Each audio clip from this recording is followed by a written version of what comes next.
There's a variety of opinions that Christians have about Islam, and this shouldn't surprise us. Christianity is a very big religion with a lot of people holding to it, and so there will always be a variety of opinions, probably within the Christian faith about Islam. I can only speak as an evangelical Christian who lives in the United States. The people that I interact with the most are Christians who are in Baptist churches or evangelical churches.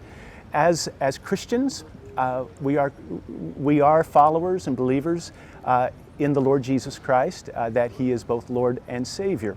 And so for that reason, I would have to be honest and say that every Christian desires that everyone know Jesus in this way.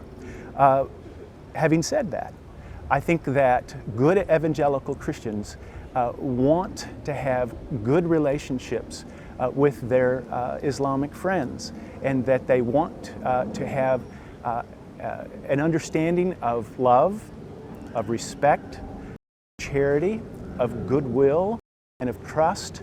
And we want to follow what Jesus said, that we are to love the Lord our God with all our hearts and souls, and we manifest this by loving our neighbor as ourselves.